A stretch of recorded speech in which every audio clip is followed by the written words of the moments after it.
ஓம் சாந்தி 18/6/2025 காலை முரளி. ஓம் சாந்தி. பாப் தாதா மதுபன் பாபா சொல்றாங்க, இனிமையான குழந்தைகளே, இது ருத்ர ஞான யஜ்ஞமாகும். ருத்ர ஞான வேள்வி, ருத்ரனே உருவாக்கியிருக்கிற ஞான வேள்வி இது. இதை சுயம் பகவானே படைத்திருக்கிறார். கடவுளே இந்த ஞான வேள்வியை படைச்சிருக்கிறார். இதில் நீங்கள் உங்களுடைய அனைத்தையும் சுவாகா செய்யுங்கள். உடல், மனம், பொருள் எல்லாத்தையும் ஆகுதி பண்ணிடுங்க, சுவாகா பண்ணிடுங்க. பக்தி மார்க்கத்துல யாகம் வளர்த்துவாங்க. அதுல எல்லாத்தையுமே போடுவாங்க. அந்த நவதானியங்கள், அப்புறம் ட்ரெஸ்ஸு, அது இதுன்னு எல்லாத்தையும் அதில் போட்டு ஆகுதி பண்ணுவாங்க. அந்த மழை வரணும் அப்படி இப்படின்ட்டு யாகம் வளர்த்துவாங்க. இது ருத்ரனே யாகம் வளர்க்குறாரு. இதில் முழு உலகத்தையும் சுவாகா ஆகுது. இதில் நம்மளும் நம்மளுடைய அனைத்தையும் சுவாகா செய்யுங்கள்ன்றாரு.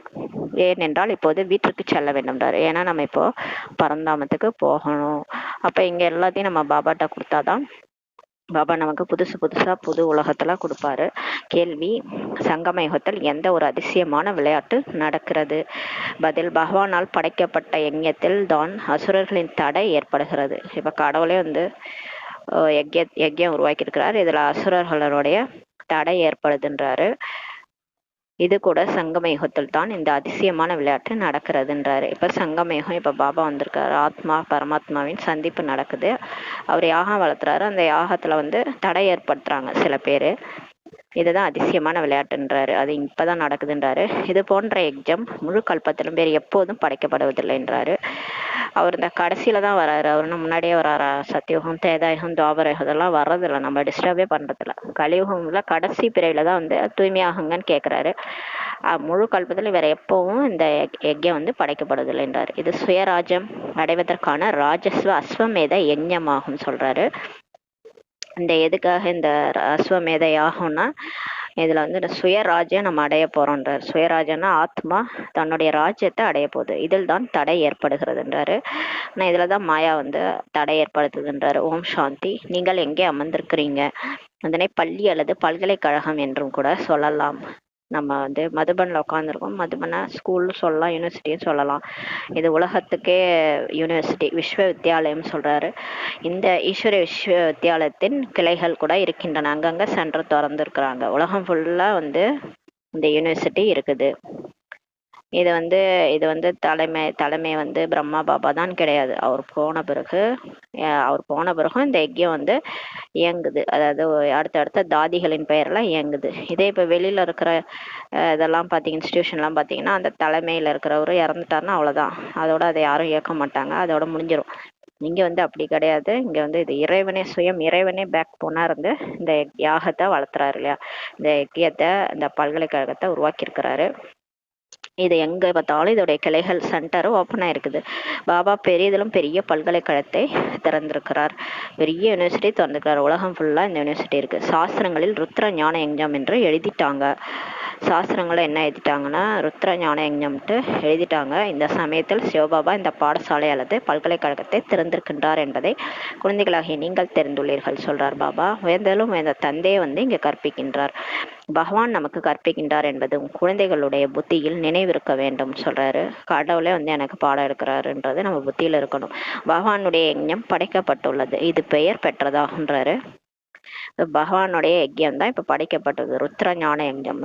இது ரொம்ப பெயர் பெற்றது. இதுதான் சாஸ்திரத்துல கூட சொல்லியிருக்கிறாங்க. ஆனா உண்மையிலே கடவுள் படைச்சார்ன்றது அவங்களுக்கு தெரியாது. ராஜஸ்வ அஸ்வமேத ருத்ர ஞான யஜ்ஞமாகும் இதோடைய பெயர் சொல்றாரு. ராஜஸ்வ என்றால் சுயராஜ்யத்திற்காக என்பதாகும். அஸ்வமேத என்றால் பார்ப்பதற்கு என்னெல்லாம் தெரிகிறதோ அவை அனைத்தையும் சுவாகா செய்து கொண்டிருக்கிறீர்கள்ட்டு அர்த்தம். சரீரம் கூட இங்க சுவாகா ஆகி விடுகிறதுன்றாரு. அதாவது நம்ம கருப்பு குதிரையை போட்டா வெள்ளை குதிரை பறந்து போச்சு துவாபரயுகத்துல அப்படின்ட்டு சொல்லியிருக்கிறாங்க. அது இதான் அந்த கருப்பு சரீரம் உள்ளார போயிட்டு நம்ம வெள்ளையா ஃபரிஸ்தாவா பறந்து போயிடும் இல்லையா? அதுதான் சரீரம் கூட இங்க சுவாகா ஆகிறது. ஆத்மா சுவாகா ஆக முடியாது. ஆத்மா நம்ம உண்மையிலே ஆத்மா, நம்ம இந்த உடம்பு கிடையாது. இந்த சரீரம் தான் நம்ம இந்த ஆகுதியில போடுறோம், இந்த யாகத்துல போடுறோம். ஆத்மா நம்ம பறந்து போயிடுவோம். ஆத்மா சுவாகா ஆக முடியாதுன்றாரு. அனைவருடைய சரீரங்களும் சுவாகா ஆகிவிடும். இந்த உடம்பு எல்லாமே போயிடும். யாருமே உடம்பு எடுத்துட்டு மேல போக முடியாது. ஆத்மா தனியா தான் போகும். மீதி ஆத்மாக்கள் திரும்பி சென்று விடுவார்கள். நம்மளே சுவாகா ஆயிட்ட பிறகு நம்ம எல்லாரும் மீதி இருக்கிற ஆத்மாக்களும் திரும்பி பரந்தாமத்துக்கு போயிடுவாங்க. இது சங்கம யுகமாகும். நிறைய ஆத்மாக்கள் சென்று விடுவார்கள். மீதி சரீரங்கள் அழிந்து விடும் சொல்றாரு. இவை அனைத்தும் நாடகமாகும். இதெல்லாம் ஒரு டிராமா மாதிரி. இது சிவனின் திருவிளையாடல் சொல்லுவாங்களா, அந்த மாதிரி இதெல்லாம் ஒரு டிராமா. நீங்கள் நாடகத்தின் கட்டுப்பாட்டில் இப்ப நடந்து கொண்டிருக்கிறீங்கன்னு சொல்றாரு. பாபா கூறுகின்றார், நான் ராஜஸ்வ யஞ்ஞம் படைத்திருக்கின்றேன்னு சொல்றாரு. இது நாடகத்தின் திட்டப்படி படைக்கப்பட்டிருக்கிறது. இது எல்லாமே இந்த சங்கம யுகத்துல பாபா வர்றது, பிரம்மா பாபா உடல்ல வந்து நம்மளெல்லாம் தத்தெடுத்து இந்த பாடம் எடுக்கிறது, நம்மளுடைய அனைத்தையும் நம்ம வந்து சுவாகா பண்றது, இது எல்லாமே நாடக பிளான் படி நடக்குதுன்றாரு, படைக்கப்பட்டிருக்கிறதுன்றாரு. நான் யஞ்ஞத்தை படைத்தேன் என்று சொல்ல முடியாதுன்னு சொல்றார் பாபா. நாடகத்தின் திட்டப்படி குழந்தைகளாகிய உங்களுக்கு கற்பிப்பதற்காக கல்பத்திற்கு முன் போல ஞான யஞ்ஞம் படைக்கப்பட்டுள்ளதுன்றார். அது பாருங்க, அவர் வந்து நான் செய்யறேன்னு சொல்லல, அதில் கூட இந்த நான்றதை அவர் சொல்ல மாட்டாரு. டிராமா படின்னு சொல்லிடுறாரு. டிராமா படிதான் இந்த யஜ்யம் படிக்கப்பட்டுள்ளது. நான் பாபா படைத்தேன் என்பதற்கும் கூட அர்த்தம் இல்லைன்னு சொல்றார். அதில் கூட அவர் பணிவா இருந்துக்கிறார், நிற அகங்காரி இல்லையா. அதனால நான் படைக்கல, இது டிராமா படி அது அந்த அந்த டைமுக்கு கரெக்டாக உருவாகி இருக்குது, படைக்கப்பட்டுள்ளதுன்றாரு. நாடகத்தின் திட்டப்படி படைக்கப்பட்டுள்ளதுன்ட்டு திரும்ப சொல்றாரு பாருங்க. கல்பமும் படைக்கப்படுகிறது. இதே மாதிரி ஒவ்வொரு கல்பமும் நடக்குது. இந்த நாடகம் உருவாக்கப்பட்டுள்ளது அல்லவா, இதெல்லாம் ஒரு டிராமா, இதெல்லாம் உருவாக்கப்பட்டிருக்குன்றாரு. நாடகத்தின் திட்டப்படி ஒரு முறைதான் யஞ்ஞம் படைக்கப்படுகிறது. இது ஒன்றும் புதிய விஷயமே இல்லை, உங்களுக்கு தெரியுன்றாரு. போன கல்பம் கூட நீங்க இதை தான் படிச்சிருந்தீங்க. சரியாக 5000 ஆண்டுகளுக்கு முன்பு கூட சத்தியுகம் இருந்தது. இப்போது மீண்டும் சக்கரம் திரும்பி சுற்றி கொண்டிருக்கிறதுன்னு சொல்றாரு. போன 5000 வருஷத்துக்கு முன்னாடி கூட இதே மாதிரி சொர்க்கம் இருந்துச்சு பூமியில. இப்போது திரும்ப வரப்போகுது, சக்கரம் திரும்ப சுத்திக்கிட்டு இருக்குது. மீண்டும் புதிய உலகம் ஸ்தாபனை ஆகி கொண்டிருக்கிறதுன்றார் பாபா. நீங்கள் புதிய உலகத்தில் சுயராஜ்யத்தை அடைவதற்காக இப்ப படிச்சுட்டு இருக்கிறீங்க. கண்டிப்பாக தூய்மையாகணும். யார் ஆவார்கள் என்றால், யார் நாடகத்தின்படி கல்பத்துக்கு முன்னாடி ஆகியிருந்தாங்களோ அவங்க தான் தூய்மையாக ஆவார்கள். இப்போதும் அவங்க ஆவாங்கன்னு சொல்றாரு. டிராமால அந்த மாதிரி இருந்துச்சுன்னா அவங்க கண்டிப்பா மாறுவாங்க. டிராமா பிளான் படி யாரெல்லாம் பிகே ஆகணும்னு இருக்கோ அவங்க வந்து பிகே ஆவாங்க, தூய்மை ஆவாங்க, அவங்க சொர்க்கத்துக்கு போவாங்க. இது எல்லாமே நடக்கும்ன்றாரு. டிராமாவே நடத்தி வைக்கும்ன்றாரு. சாட்சியாக இருந்து நாடகத்தை பார்க்க வேண்டும். இப்ப நீங்க ஒன்றும் பண்ண தேவையில்ல, என்ன நடக்குதுன்னு மட்டும் உட்காந்து பாருங்க, அவ்வளவுதான் சொல்றாரு. இப்ப சினிமா பார்க்கணும் இல்லையா, தியேட்டர்ல ஒரு சீட்ல உட்காந்து என்ன நடக்குதுன்னு பாக்குறோம். அது மாதிரி உங்க வாழ்க்கையை நீங்க சாட்சியா இருந்து பாருங்க, என்னதான் நடக்குதுன்ட்டு. நம்மளுடைய எல்லாமே என்ன நடக்குதோ அது அப்படியே பாபா கூடவே இருந்து இந்த நடிப்பை நடிச்சுட்டு சினிமா முடிஞ்ச உடனே நம்ம கிளம்பி போறோம். அவ்வளவுதான். சாட்சியா இருந்து நாடகத்தை பார்க்க வேண்டும். மேலும் முயற்சியும் செய்ய வேண்டியிருக்கிறதுன்றாரு. நம்ம சாட்சியா இருந்து பார்த்தாலும் சில முயற்சியும் நம்ம செய்யணும். பாபா நினைக்கணும், தெய்வீக குணங்களை தாரணை செய்யணும், முரளி படிக்கணும், புத்தியை வந்து மாற்றணும். மனசு புத்தி தான் கெட்டு போயிருக்கு. அடிக்கடி மனசு புத்தி கோளாறாயிடும். அதை அடிக்கடி சரி பண்ணணும், நிகழ்காலத்தில் கொண்டு வரணும். அது இறந்த காலத்துக்கு போக விடக்கூடாது, எதிர்காலத்துக்கும் போக விடக்கூடாது. நிகழ்காலத்துக்கு கொண்டு வந்து முயற்சி செய்ய வைக்கணும் சொல்றாரு. குழந்தைகள் வழியையும் கூற வேண்டும். முக்கியமான விஷயம் தூய்மையுடையதாகும்ன்றாரு. நம்ம வந்து நம்ம மாறுறது மட்டும் இல்லாம நம்மளும் மாறணும், மற்றவங்களையும் மாற்றணும், மற்றவங்களையும் வழி சொல்லி கூட்டுட்டு வரணுன்றாரு. முக்கியமான விஷயம் தூய்மையினுடையதான்றாரு. தூய்மையாயிட்டா போதும், எல்லாரும் தூய்மையாயிட்டாங்கன்னா பிரச்சனை இல்லை. பாபாவை அழைப்பதே வந்து எங்களை தூய்மையாக்கி இந்த மோசமான உலகத்திலிருந்து அழைத்து செல்லுங்கள் தான் என்பதற்காகவே ஆகுன்றாரு. பாபா வீட்டிற்கு அழைத்து செல்ல தான் வருகின்றார். பாபா நம்மளை எதுக்கு வராருன்னா நம்மளை கூட்டிட்டு போக தான் வர்றாரு. நம்ம 5000 வருஷம் ஆச்சு புரிஞ்சு வந்து. அதனால நம்மள வீட்டுக்கு, பரந்தாம வீட்டுக்கு கூட்டு போக வர்றாரு. குழந்தைகளுக்கு நிறைய பாயிண்ட்டுகள் கொடுக்கப்படுகிறது. இருந்தாலும் பாபா கூறுகின்றார், முக்கியமான விஷயம் என்னன்னா மன்மனா பாபா ஆகும். இவ்வளோ பாயிண்ட்ஸ் இருந்தாலும் முக்கியமானது தன்னை ஆத்மான புரிஞ்சு பரமாத்மாவை நினைவு செய்யறது. இதுதான். இது யார் வேணாலும் பண்ணாலும் தூய்மையாயிடுவாங்க. எந்த தர்மத்தினராக இருந்தாலும் இந்த விஷயத்தை தான் நம்ம புரிய வைக்கணும். மன்மனா பாபான்றாரு. கீதையில அது அந்த வார்த்தை தான் கொடுக்கப்பட்டிருக்குது. தூய்மை ஆவதற்காக பாபாவை நினைவு செய்கிறோம். இதை மறக்க கூடாதுன்றாரு. எந்த அளவுக்கு நினைவு செய்வீங்களோ அந்த அளவுக்கு நன்மை ஏற்படும். பாபா நினைக்க நினைக்க ஆட்டோமேட்டிக்கா நம்ம லைஃப் வந்து மாறும், நன்மை ஏற்படும். சார்ட் வைக்க வேண்டும்ன்றாரு. டெய்லி பாபாவை எவ்வளவு நேரம் நினைவு செய்யறேன், காலையில இருந்து சாயங்காலம் வரைக்கும் எவ்வளவு நேரம் பாபாவை நினைச்சேன், முரளி எவ்வளவு நேரம் படிச்சேன், டிராஃபிக் கண்ட்ரோல் எவ்வளவு நேரம் செஞ்சேன், பாபாவை நினைச்சு பூமிக்கு எவ்வளவு சக்தி வாங்கி கொடுத்தேன், மனசா சேவை செஞ்சேன். அது மாதிரி சார்ட் வைக்கணும். இல்லை என்றால் பிறகு கடைசியில் தோற்று போய் விடுவீர்கள்ன்றாரு.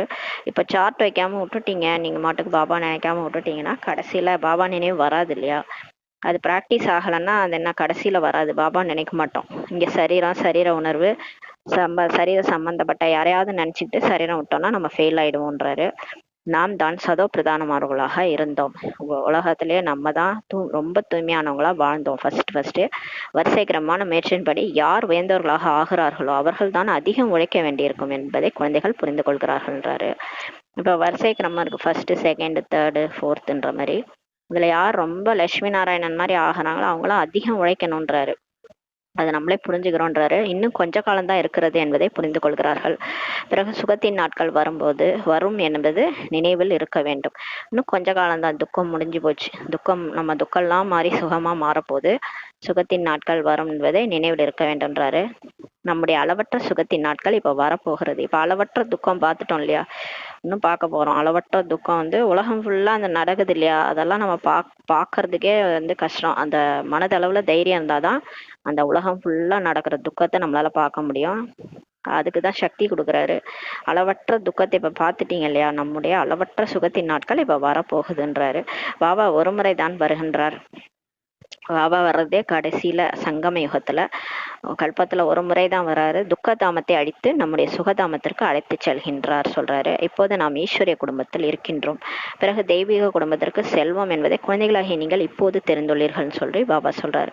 இந்த சங்கமம் தான் உயர்ந்த புருஷோத்தமர்களாக ஆவதற்கான யுகம் என்று இந்த சமயத்தை பற்றி தான் பாடப்பட்டுள்ளதுன்றாரு. புருஷோத்தமர் ஆத்மா உத்தமமாவதற்கான யுகமே இந்த சங்கம யுகம் தான்ட்டு, இந்த புருஷோத்தம சங்கம யுகத்தை பத்தி இந்த நேரத்தை தான் பத்தி பாடப்பட்டிருக்குது. நமக்கு எல்லையற்ற தந்தை கற்பித்து கொண்டிருக்கிறார் என்பதை குழந்தைகளாகி நீங்கள் தெரிந்துள்ளீர்கள். நமக்கு சொல்லிக் கொடுக்குறவர் யாரோ ஒரு மனுஷன் கிடையாது, நமக்கு கடவுளே பாடம் எடுத்துட்டு இருக்கிறாரு. எல்லையற்ற காட்ஃபாதர் அவரை தான் கிறிஸ்துவர்கள் கர்த்தர்ன்னு சொல்றாங்க, அல்லான்னு சொல்றாங்க. அவரை தான் காட்ஃபாதர்ன்ட்டு தேடிட்டு இருக்காங்க. அவரு நமக்கு பாடத்தை சொல்லி கொடுத்துட்டு இருக்கிறாரு. பிறகு போக போக சன்னியாசிகள் கூட ஏற்றுக்கொள்வார்கள். பாருங்க, இன்னும் ஒரு டைம் வரும், அப்ப எல்லாருமே இந்த சன்னியாசிகள் கூட ஏத்துக்குவாங்க. அந்த சமயம் கூட வரும் அல்லவான்றாரு. இப்போது உங்களுடைய தாக்கம் ஏற்பட முடியாது. இப்ப நம்ம முயற்சி பண்ணிட்டு இருக்கோம் இல்லையா, முயற்சிக்கான டைம் வேணும். எல்லாரும் ஒத்துக்கிட்டாங்கன்னா அப்புறம் கூட்டம் கூடிடும். அப்புறம் நம்ம முயற்சி செய்யாமலே அறகுறையா இருப்போம். அதனால முயற்சிக்காக இப்ப டைம் கொடுத்துருக்குறாரு. இப்போது உங்களுடைய தாக்கம் ஏற்பட முடியாது. இப்ப நம்ம என்னதான் சொன்னாலும் யாரும் மாற மாட்டாங்க, யாரும் கேட்கவும் மாட்டாங்க, காது கொடுத்து கேட்கவும் மாட்டாங்க. ஏன்னா பாத்தீங்கன்னா அதுக்குன்னு ஒரு டைம் இருக்குது இல்லையா, எல்லாத்துக்குமே ஒரு டைம் இருக்கு. அந்த டைம்ல தான் நல்லது நடக்கும். இப்ப நம்ம மாறணும் இல்லையா, நம்ம மாறினாதான் ஃபுல்லாவே உலகம் நம்பும். இப்போது ராஜ்யம் ஸ்தாபனை ஆகி கொண்டிருக்கிறதுன்றாரு. இப்போ ராஜ்யம் ஸ்தாபனை ஆயிட்டு இருக்குது, இன்னும் கொஞ்சம் சமயம் தான் இருக்கிறது. அந்த ராஜ்யம் ஸ்தாபனை ஆகிற வரைக்கும் உலகம் ஃபுல்லா தெரிய வராது. ஏன்னா பாபா ராஜ்யம் இங்க குப்தமா ஸ்தாபனை பண்ணிட்டு இருக்கிறாரு. ராஜா ராணி பிரஜைகள் வேலைக்காரன் வேலைக்காரி அப்படின்னு ஒரு ராஜ்யமே இங்க உருவாகிட்டு இருக்குது. அது ஸ்தாபனை ஆகி முடிஞ்ச பிறகு அதுக்கப்புறம் எல்லாருக்கும் தெரிய வந்துடும், பாபா வந்துட்டாரு அப்படின்றது எல்லாருக்கும் தெரிஞ்சிடும். இன்னும் கொஞ்சம் சமயம் இருக்கிறதுன்றாரு. கடைசியில் இந்த சன்னியாசிகள் போன்றவர்கள் கூட புரிஞ்சு கொள்வார்கள்ன்றாரு. எல்லாருமே வருவாங்க மதுபன், இப்பயே வந்துட்டு தான் இருக்கிறாங்க. நிறைய பேர் புரிஞ்சுக்கிட்டாங்க. இருந்தாலும் சில கன்ஸ்ட்ரெயின்ஸ்லாம் இருக்குது. அவங்களுடைய கடை ஓடாது இல்லையா, அதனால அவங்க சில வெளியே போய் சொல்ல மாட்டாங்க. தெரிஞ்சுக்கிட்டாங்க, ஆனா வெளியே சொன்னா பிரச்சனைன்றதுனால சொல்லாம இருக்கிறாங்க. கடைசியா எல்லாருமே புரிஞ்சுக்குவாங்கன்றாரு. இந்த சிருஷ்டி சக்கரம் எப்படி சுற்றுகிறது என்ற ஞானம் யாரிடத்திலும் இல்லைன்றாரு. ஆனா சன்னியாசிகள் கூட துவாபரயுகத்துல இருக்கிறவங்க கூட ரிஷி முனிவர் கூட நேத்தின்னு சொல்லிட்டாங்க. தெரியாது கடவுள் யாருன்னு தெரியாது, சிருஷ்டி சக்கரம் எப்படி சுத்துது, முதல் இடை கடை பற்றிய ஞானம் தெரியாதுன்ட்டாங்க. தூய்மையில் எவ்வளவு தடைகள் வருகிறது என்பதை குழந்தைகள் தெரிந்துள்ளார்கள். இப்போ நமக்கு பாபா வந்துட்டாரு, நமக்கு ஞானம் கொடுத்துட்டாரு, எல்லாத்தையும் சொல்லிட்டாரு. ஆனா கொஞ்சம் தூய்மையா இருக்கணும்னு சொல்லிட்டாரு. அந்த தூய்மையா இருக்கிறதுக்காக நம்ம ஃபாலோ பண்ற அந்த ஸ்ரீமத்துக்கு நிறைய தடைகள் வருதுன்ட்டு நம்ம தெரிஞ்சிருக்கிறோம். அபலைகள் மீது கொடுமைகள் நடக்கிறதுன்றாரு. திரௌபதி அழைத்தார் அல்லவா, துச்சாதனன் துகில் உரையும் போது திரௌபதி கிருஷ்ணரை கூப்பிட்டாங்க. அவங்க எல்லாரையும் கூட்டு பார்த்தாங்க, யாரும் ஒன்றும் காதுல விடல. கடைசியா அவங்களே காப்பாத்திக்கலாம்னு நினைச்சாங்க, அவங்களாலேயும் அவங்க ஒன்றும் காப்பாற்ற முடியல. கடைசியா கையை தூக்கிட்டு கிருஷ்ணான்ட்டாங்க. அப்புறம் கிருஷ்ணர் 21 புடவை கொடுத்தாரு. எதுக்கு 21 புடவை கொடுக்குறாரு, அது எல்லாமே நம்ம இங்கேயும் அங்கேயும் கனெக்ட், ஞானத்துக்கும் பக்திக்கும் கனெக்ஷன் இருக்கு. அதெல்லாம் சும்மாலாம் 21 பிறவிக்கு எதுக்கு கொடுக்க போறாரு கிருஷ்ணரு, 21 பிறவிக்கு ஆஸ்தி பாபா கொடுக்குறாரு. இப்ப இந்த துச்சாதனன் துகில் இருக்கிறதுல இருந்து நம்ம தப்பிச்சு தூய்மையா வாழ்ந்தோம்னா நமக்கு 21 பிறவிக்கு தூய்மைக்கான ஆஸ்தி பாபா கொடுக்குறாரு. அதனாலதான் கிருஷ்ணர் 21 புடவை கொடுத்ததா காமிச்சிருக்கிறாங்க. இதெல்லாம் குப்தமான ரகசியம் ஒளிஞ்சிருக்குது சாஸ்திரத்துல. இது யாரும் புரிஞ்சுக்காம அது உண்மையா நடந்ததுன்னு நினைச்சுக்கிறாங்க. திரௌபதி அழைத்தார் அல்லவா, உண்மையில் நீங்கள் அனைவரும் திரௌபதிகள். நம்ம தான் இங்க திரௌபதிகள், வேற யாரும் திரௌபதினு ஒரு கேரக்டரே கிடையாது. இப்போ நடக்கிற விஷயத்தை தான் சாஸ்திரமா எழுதியிருக்கிறாங்க. சீதைகள் நம்ம தான், பார்வதிகள் கூட நீங்கள் தான் ஆவீர்கள்னு சொல்றாரு. நினைவில் இருப்பதன் மூலம் அபலைகள் கூனிகள் ஊனமுற்றோர் கூட பாபாவிடமிருந்து ஆஸ்தியை அடைஞ்சிடுறாங்கன்னு சொல்றாரு. பாபா நினைவுல இருக்கிறதுனால அந்த அபலைகள், கூனிகள்னா ஊனமுற்றவர்கள், அந்த ஒரு கிருஷ்ணருடைய கதையில காமிச்சிருப்பாங்க. ஒரு கூனி ஒருத்தவங்க வருவாங்க, அவர் கிருஷ்ணர் தொட்ட உடனே அப்படியே அவங்க முதுகுல இருக்கிற அந்த கூன் வந்து சரியாகி அவங்க சரியாயிடுவாங்க. அந்த மாதிரி கிருஷ்ணருடைய இதெல்லாம் காமிச்சிருப்பாங்க ஒரு கதையில. அதுதான் பாபா தான். பாபா நினைக்கிறோம், பாபா கிருஷ்ணர் மாதிரி நேரா வர தேவையில்ல. பாபாவை ஆத்மான்னு புரிஞ்சுட்டு பாபாவை நினைச்சாலே போதும், நம்மளுடைய ஊனம் எல்லாமே போயிடும். நமக்கு வந்து என்னென்னலாம் ஆத்மாவில் இருக்கிற ஊனம் எல்லாமே போயிடும். இப்ப அபலைகள், கூனிகள் எல்லாரும் ஆசை அடைந்துடுறாங்கன்றாரு. தந்தை நினைவில் இருக்க முடியுமா அல்லவான்னு சொல்லி கேட்கிறாரு. யாரா இருந்தாலும் ஆத்மான்னு புரிஞ்சுட்டு பாபாவை நினைக்கிறது ஈஸி தானேன்னு சொல்றாரு. பகவான் வந்து யஜ்யத்தை படைத்துள்ளார், இதில் எவ்வளவு தடைகள் வருகின்றன. கடவுளே வந்து யாகம் வளர்த்துறாரு. ஆனா எல்லாம் கல்லு எல்லாம் கொண்டு வந்து போட்டாங்க அசுரர்கள்னு சொல்லி சொல்லுவாங்க சாஸ்திரத்துல. சிவன் வந்து யாகம் வளர்த்தினாரு, அதுல கல்லெல்லாம் கொண்டு வந்து போட்டாங்கன்ட்டு. அப்ப இப்ப அதேதான், இப்ப அதான் நடக்குது. இப்ப வந்து நம்ம வந்து ஸ்ரீமத் படி நடக்கிறோம்னா அதுக்கு தடைகள் வந்து வெளி உலகத்துல இருக்கிறவங்க செய்யறாங்க இல்லையா. அது மாதிரி சில அசுரர்கள் தடைகள் கொடுக்குறாங்க. இப்போதும் கூட தடைகள் ஏற்பட்டு கொண்டேதான் இருக்கிறதுன்றாரு. என்ன தடைன்னா இந்த மாதிரி தூய்மையா இருக்க விட மாட்டாங்க, அதான் பிரச்சனை. கன்னியர்களுக்கு கட்டாய திருமணம் செய்விக்கிறாங்க. அவங்க பிகே ஆவரன்றாங்க, அவங்கள கொண்டு போய் கல்யாணம் பண்ணி வைக்கிறாங்க. இல்லை என்றால் அடித்து விரட்டி விடுகிறார்களாம் பெற்றோர்கள். ஆகையினால் தூய்மையற்றவர்களை தூய்மையாக்குவோரே வாருங்கள் என்று அழைக்கிறாங்க என்றால் கண்டிப்பாக அவருக்கு ரதம் வேண்டும் இல்லையா. கடவுளை கூப்பிடுறீங்க, அவர் தான் தூய்மையற்றவர்களை தூய்மையாக்குவார்னா அவருக்கு உடம்பு இல்லைன்னா அவர் கண்டிப்பா ஒரு உடம்புல தானே வருவாரு. அந்த உடம்புல வந்து தான் தூய்மையாக்குறாரு. அதில் வந்து தூய்மையாக்குவதற்கு வராரு. கங்கை நீரின் மூலம் தூய்மையாக்க மாட்டார்கள், தூய்மையாக மாட்டார்கள். தண்ணியில போய் குளிச்சா யாராவது தூய்மையாகும்? உடம்பு தான் தூய்மையாகும், ஆத்மா தூய்மையாகாது இல்லையா. கங்கையில குளிச்சுட்டு யார் போயிட்டு வீட்டுல உட்காந்து அமைதியா சாந்தமா இருந்தது நம்ம பார்த்துருக்குறோம். கோவப்படாம, காமத்துல போகாம, பற்று, ஆசை, அகங்காரம், பேராசை எல்லாம் இல்லாம கங்கையில குளிச்சுட்டு வந்து யாராவது இருந்திருக்கிறாங்களா? நம்ம பார்த்ததே இல்லை யாருமே. கோயில்ல போயிட்டு அப்படியே கோயில்ல வரிசையில நிற்கும் போதே கோபம் வருது, கத்துறோம், சண்டை போடுறோம். அப்ப வந்து அந்த அகங்காரம் எதுவுமே, 5 விகாரத்தை நம்மளால கோயிலுக்கு போய் கூட கியூல நின்று கூட நம்மளால சாமியை பார்த்து கூட எதுவும் விட மாட்டாங்களா. பக்தியால உங்களுக்கு 5 விகாரம் போகாது. அதனால கங்கை நீரில் நீங்க வந்து போய் குளிச்சா கூட தூய்மையாக மாட்டாங்கன்னு சொல்லி சொல்றாரு. ஆத்மா தூய்மையாகாது, உடம்புனா தூய்மையாகுன்றாரு. பாபா தான் வந்து தூய்மையாக்கி தூய்மையான உலகிற்கு எஜமானர்களாக பாக்குகிறார். கடவுள் வந்து இந்த ஞானத்தை கொடுத்து ஞான குளியல், கங்கை நீர் கிடையாது, ஞான குளியல்ல குளிச்சாதான் நம்ம தூய்மையான உலகத்துக்கு நம்மளை எஜமானனா ஆக்குறாரு, தூய்மை ஆகிறோன்றாரு. இந்த தூய்மையற்ற உலகத்தின் விநாசம் முன்னால் நிற்பதை நீங்க பாக்குறீங்க, ஏன் பாபாவனுடையவர்களாக ஆகி சுவாகா ஆகிவிடக்கூடாதுன்னு சொல்றாரு. இப்ப எல்லாருக்குமே உலகத்துல பயம் வந்துருச்சு. எல்லாருமே அதாவது நிலை இல்லாத வாழ்க்கைன்றாங்க. அதாவது இன்னைக்கு உயிரோட இருக்கும், நாளைக்கு இருப்போமா, அந்த அந்த கேள்விக்குறியா இருக்குது இப்போ எல்லாமே. அது வெளிநாட்டுல இருக்கிறவங்களாம் ரொம்ப பயப்படுறாங்க, பிளேன்ல போக பயப்படுறாங்க, வெளிநாட்டிலேயே குடியிருக்கவே பயப்படுறாங்க. ஏன்னா வந்து திடீர்னு அணுகுண்டு தாக்குதல்லாம் நடக்குது. அதனால எந்த நிலையில்லாத வாழ்க்கையை உயிரோட இருக்கிறதே பெரிய விஷயம்ன்றாங்க இல்லையா. இப்ப தூய்மையற்ற உலகத்தின் விநாசம் முன்னாடி நிற்கதை நம்ம பாக்குறோம். பார்த்தும் கூட ஏன் பிகே வாகி தன்னுடையதே சுவாகா ஆகிவிடக்கூடாதுன்னு சொல்லி கேட்குறாரு. ஏன் தூய்மை ஆகக்கூடாது? இப்போ ஏன் நீங்கள் பிகே ஆகக்கூடாது, பிகே ஆகி சுவாகா ஆகிவிடக்கூடாதுன்னு கேட்குறாரு. எப்படி சுவாகா ஆவது என்று கேட்குறாங்க. எப்படி அனைத்தையும் யஜ்யத்திற்கு மாற்றுவது? பாபா சொல்றாரு, குழந்தைகளாகிய நீங்கள் இந்த சாக்கார பிரம்மா பாபாவை பார்க்குறீங்க அல்லவா, இவர் சுயம் செய்து காண்பித்து கற்றுக் கொடுத்து கொண்டிருக்கின்றார். உங்களுக்கு ஏதாவது டவுட்னா பிரம்மா பாபா பாருங்க, அவர் என்ன செஞ்சாரோ அதை அப்படியே காப்பி அடிங்கன்றாரு. அவர் தனது எல்லாத்தையும் மாத்திட்டாரு இல்லையா, டிரான்ஸ்ஃபர் பண்ணிட்டார். தன்னுடைய மனைவி, மக்கள் எல்லாரையும் அலௌகீகமா மாத்திட்டாரு. தன்னிட்ட இருந்த காசு எல்லாத்தையும் யஜ்யத்துல போட்டாரு. எல்லாமே அவர் வந்து என்ன செய்யணுமோ அதை செஞ்சு ஃபுல்லா அவர் வந்து எடுத்துட்டார் ஆஸ்திய. நம்ம யோசிக்கிறோம்னா யோசிச்சு அந்த மாதிரி பதவி தான் நம்ம அடைவோம் இல்லையா. எப்படிப்பட்ட கர்மத்தை நாம் செய்கிறோமோ அப்படி நம்மை பார்த்து மற்றவர்கள் செய்வார்கள்ட்டு பிரம்ம பாபாவுக்கு தெரியும். அவர் என்ன செய்வாரோ அதை பார்த்து எல்லாரும் செய்வாங்க. அதனால அவர் கரெக்டா செஞ்சாரு. பாபா இவரின் மூலம் கர்மத்தை செய்ய வைத்தார் அல்லவா. சிவபாபா பிரம்ம பாபா மாத்தினாரு, ஏன்னா அவர் தானே எக்ஸாம்பிள். இப்ப அவரு தான் கிருஷ்ணராக போறாரு. அவரே சரியா இல்லைன்னா அப்புறம் வர்றவங்க எல்லாம் நம்மளுடைய வம்சாவளியும் சரியா இருக்காது.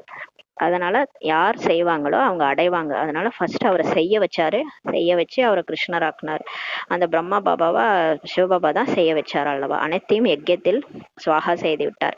சுவாகா ஆவதில் ஏதாவது கஷ்டம் இருக்கிறதா என்னன்னு கேட்கிறாரு. இவர் ஒன்றும் செல்வந்தரும் இல்லை, ஏழையும் இல்லை. இவர் வந்து ரொம்ப பணக்காரரும் இல்லை, ஏழையும் இல்லை, மிடில் கிளாஸ் ஃபேமிலி தான். வைர வியாபாரியா இருந்தாரு, மிடில் கிளாஸ் ஃபேமிலி தான். அவரு சாதாரணமானவராக தான் இருந்தார் பிரம்மா பாபா. இப்ப நம்ம எல்லாருமே பிகேஸ் அப்படிதான். ரொம்ப பணக்காரராகவும் இல்லை, நம்ம ரொம்ப ஏழையாகவும் இல்லை, நம்ம எல்லாமே மிடில் கிளாஸாக தான் இருக்கிறோம். ஆனால் பாபா சொல்றாரு, யஜ்யம் படைக்கப்படுகிறது என்றால் உணவிற்கான பொருட்கள் அனைத்தும் வேண்டும் அல்லவா. இப்போ யாகம் வளர்க்குறாங்கன்னா நம்ம வந்து சாப்பாடும் நம்ம போடணும் இல்லையா. இப்போ பிகேஸ் வராங்கன்னா சென்டர் ஓப்பன் பண்ணோன்னா அங்கே வந்து உணவிற்கான பொருட்களும் தேவை இல்லையா. இது ஈஸ்வரிய யஜ்யமாகும் சொல்றாரு. ஈஸ்வரன் வந்து இந்த ஞான யஜ்யத்தை ஸ்தாபனை செய்திருக்கின்றார், உங்களுக்கு கூட படிப்பிக்கின்றார். கடவுளே வந்துதான் இந்த ஞான ருத்ர ஞான யஜ்யத்தை ஸ்தாபனை பண்ணியிருக்கிறார், நம்மளை படிக்க வைக்கிறார். இந்த யஜ்யத்தின் மகிமை கூட மிக பெரியதாகும் சொல்லி பாபா சொல்றாரு. இது கடைசியா தான் தெரிய வரும், இது எப்பேற்பட்ட யஜ்யம், இதை யார் உருவாக்குனாங்க, இதோட மகிமை கூட மிக பெரியதாகும் சொல்றாரு. இப்ப பாபா சொல்றாரு, கடைசியா எல்லாரும் தெரிஞ்சுக்குவாங்க, ஈஸ்வரிய யஜ்யத்திலிருந்து தான் உங்களுடைய சரீர நிர்வாகம் நடக்கிறதுன்றாரு. இப்ப நம்ம எப்படி நம்ம இங்க இருந்து தான் நம்ம வந்து சாப்பிட்றோம்.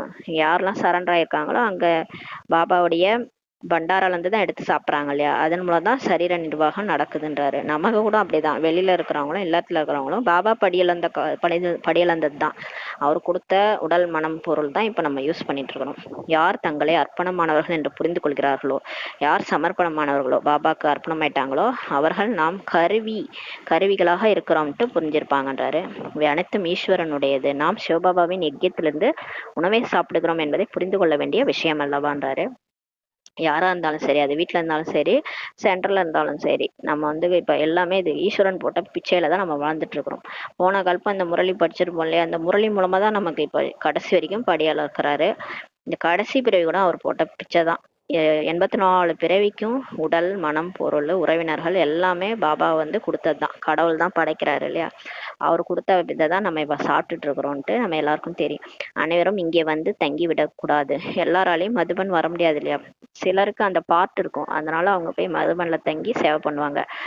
எல்லாராலையும் போக முடியாது. இவர் எப்படி அனைத்தையும் சுவாகா செய்தார் என்ற உதாரணத்தை பார்த்தீர்கள் அல்லவா. பிரம்மா பாபா எப்படி எல்லாத்தையும் கொடுத்தாரு, இதை நம்ம பார்த்தோம். எப்படி இவர் கர்மம் செய்கிறாரோ இவரை பார்த்து மற்றவர்களுக்கும் சிந்தனையில் வந்தது என்று பாபா சொல்றாரு. நிறைய பேர் பிரம்மா பாபா பார்த்து அப்படியே அவங்களும் அதையே ஃபாலோ பண்ணிட்டாங்க, சரண்டர் ஆயிட்டாங்க. நிறைய பிகேஸ் அந்த மாதிரி அவங்களுடைய பணம் எல்லாத்தையும் யஜ்யத்துல போட்டு சமர்ப்பணம் ஆயிட்டாங்க. ஏன்னா அவங்களுக்கு வந்து அந்த அளவுக்கு கர்ம கணக்கெல்லாம் இல்லை. கர்ம கணக்கு கல்யாணம் பண்ணிக்கல அப்படின்னு நினச்சிக்கோங்களேன், நிறைய நமக்கு வந்து ஃப்ரீயா இருக்கும், எந்த ஒரு பந்தனம் இருக்காது. பந்தனம் இல்லாதனால நம்ம என்ன பண்ணிடலாம், அப்படியே சரண்டர் ஆயிட்டு நம்மளுடைய பணத்தை எல்லாத்தையும் பாபாட்ட போட்டுடலாம் அந்த மாதிரி. ஆனா பிரம்மா பாபா இல்லறத்துல இருந்துகிட்டே எல்லாத்தையும் மாத்தினாரு. நிறைய பேர் சுவாகா ஆனார்கள் ஆரம்ப காலத்துல. யார் யார் ஆனார்களோ அவர்கள் தங்களுடைய ஆஸ்தியை இப்ப எடுக்கிறாங்கன்னு சொல்றாரு. புத்தியின் மூலம் புரிந்து கொள்ளப்படுகிறது. ஆத்மா சென்றுவிடும், மீதம் சரீரம் அனைத்தும் அழிந்துவிடும்ட்டு நம்ம புரிஞ்சுக்கிறோம். நமக்கே தெரியுதுல, இந்த உடல் ஒன்றும் கிடையாது. இது வந்து ஒரு 5 பூதங்களால் ஆன ஒரு உடம்பு. இதுல ஆத்மா வந்து பிரவேசம் செய்யுது. ஆத்மா இருந்தாதான் இந்த உடலுக்கு வேல்யூ. ஆத்மா போயிடுச்சுன்னா இந்த உடலுக்கு வேல்யூ கிடையாது. இந்த சரீரம்லாம் அழிஞ்சிடும் நமக்கு தெரியும். இது எல்லையற்ற யஜ்ஞமாகுன்றாரு. இதுல அனைத்தும் இப்போது சுவாகா ஆகுன்றாரு. இது ருத்ரனே வளர்த்துற யாகம், எல்லையற்ற யாகம். இதுல கடைசியா முழு உலகமும் சுவாகா ஆயிடும்ன்றாரு. எப்படி புத்தியின் மூலம் சுவாகா ஆகி பற்றற்றுள்ளாக ஆகுவது என்று குழந்தைகளாகி உங்களுக்கு இப்ப புரிய வைக்கப்படுகிறது. இப்ப பாபா நமக்கு ஞானம் எதுக்கு சொல்றாருன்னா, புத்தி மூலமா எல்லாத்தையும் இப்ப மறக்க வைக்கிறாரு. சுவாகா ஆகி நம்ம பற்றற்றவளா எப்படி நஷ்ட மோகா நிலை அடைஞ்சு நம்ம போகணும். எல்லாரும் சரீரம் விடுவாங்க, ஆனா அலறி சரீரம் விடுவாங்க. ஆனா நம்ம பிகேசி எப்படி சரீரம் விடுவாங்கன்னா, அவங்க விருப்பமா சரீரம் விட்டு போவாங்க. புத்தி மூலமா எல்லாத்தையும் சுவாகா பண்ணிடுவாங்க. இது எதுவுமே என் கூட வராது, இந்த உடம்பு கூட வராது. அப்ப கடைசியா பாபா வந்து டைம் வரும்போது, காலன் வரும்போது நம்ம அந்த சரீரத்தை விட்டு நம்மளே விருப்பப்பட்டு அந்த சரீரத்தை விட்டு நம்ம போயிடுவோம். அது எந்த நேரமும் நமக்கு தெரியாது. ஆனா அந்த டைம்ல நம்ம ஈஸியா பாபா நினைவுல சரீரத்தை விட்டு போயிடுவோம். இப்ப எப்படி அந்த மாதிரி சரீரம் விடுறது, நஷ்டமோக ஆகுறதுன்றதுக்காக தான் இப்ப நமக்கு பாடம் எடுத்துட்டு இருக்கிறார். இந்த பொருட்கள் அனைத்தும் சாம்பலாக போகிறது என்பதையும் நீங்கள் தெரிந்துள்ளீர்கள்ன்றாரு. இப்ப நமக்கே தெரியும், எல்லாமே சாம்பல் ஆயிடும். எவ்வளவு பெரிய யஜ்யமாக இருக்கிறது. பிறகு சத்தியுகத்தில் எந்த யஜ்யமும் படைக்கப்படுவதில்லை. இப்ப உலகம் ஃபுல்லா யஜ்யம் யாகம் வந்து ருத்ர ஞான யாகம்.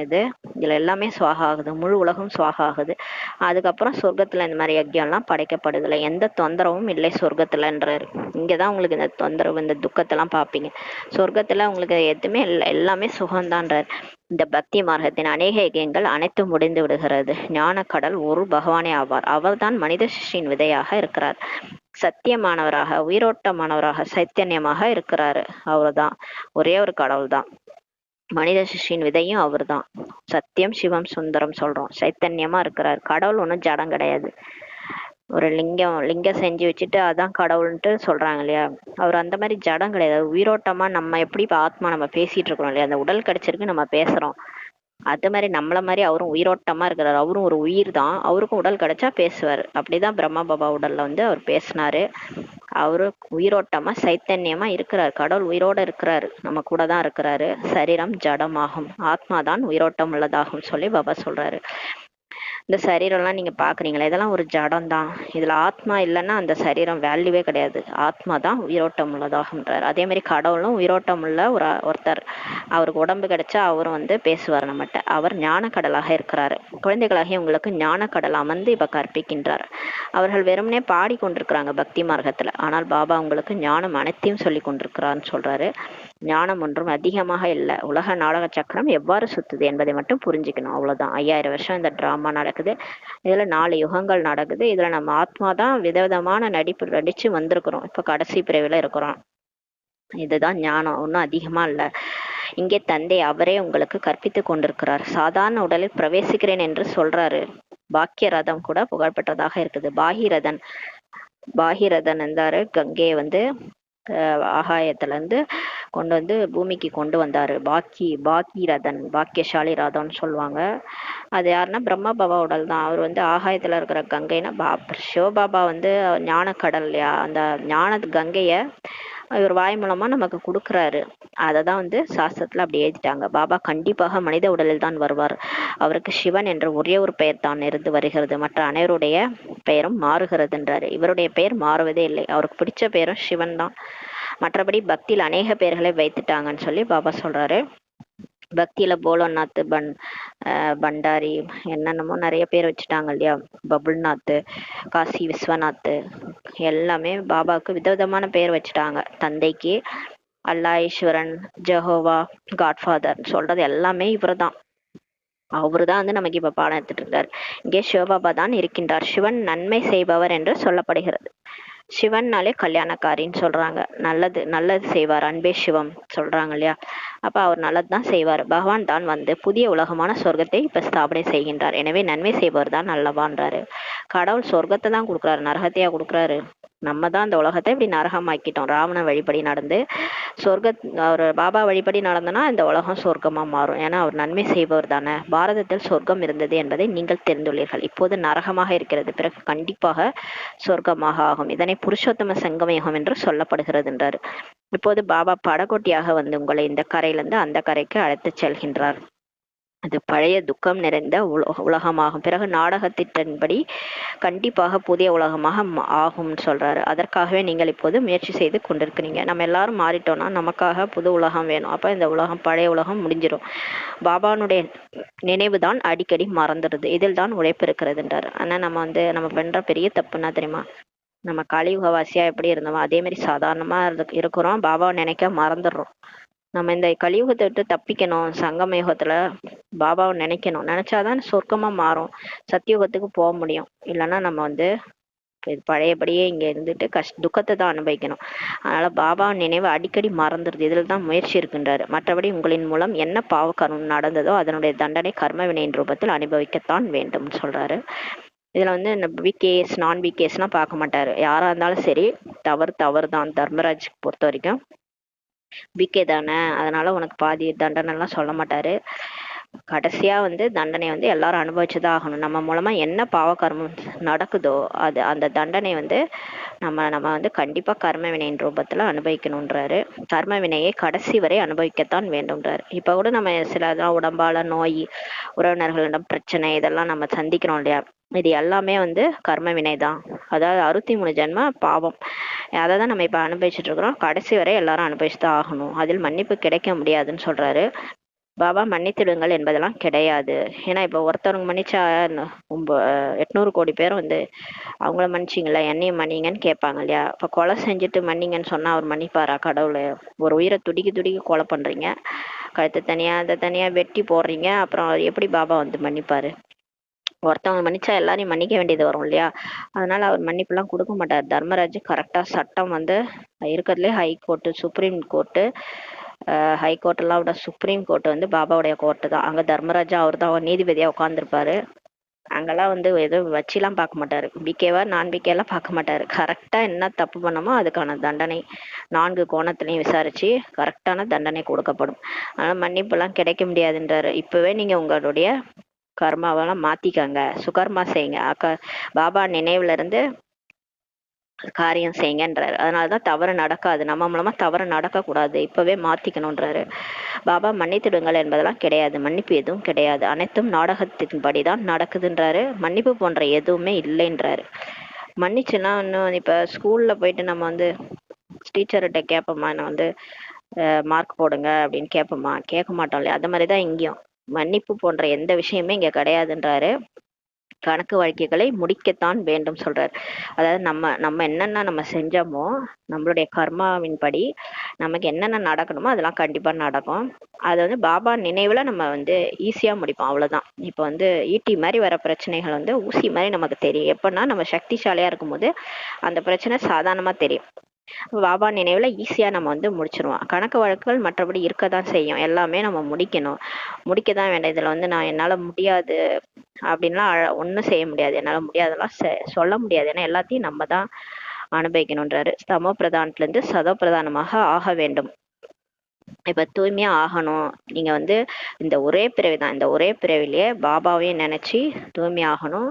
கூட இருக்கிறவங்க மத்தவங்களையும் மாத்தணும், தூய்மை ஆகிட்டு மற்றவங்களையும் மாற்றணும். அப்புறம் 21 பிறவிக்கு பழைய கணக்கு வழக்குகளையும் முடிக்கணும், 21 பிறவிக்கு ஆஸ்தியும் இங்கே எடுக்கணும். இவ்வளோ வேலை இருக்கு பாருங்க. நம்ம மட்டும் சாதாரணமா இருக்க முடியாது, பழசையும் முடிக்கணும், கர்ம கணக்குகளையும் முடிக்கணும், புதுசையும் உருவாக்கணும். புதுசா 84 பிறவிகளுக்கு நீங்க வந்து சேர்த்து வைக்கணும்.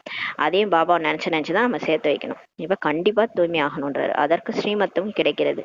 எப்படி தூய்மை ஆகணுன்றதுக்கு எல்லாமே இந்த முரளிலே வருது. முரளியில் என்ன சொல்றாரோ அதை ஃபாலோ பண்ணாலே தானா தூய்மை ஆயிடுவீங்க.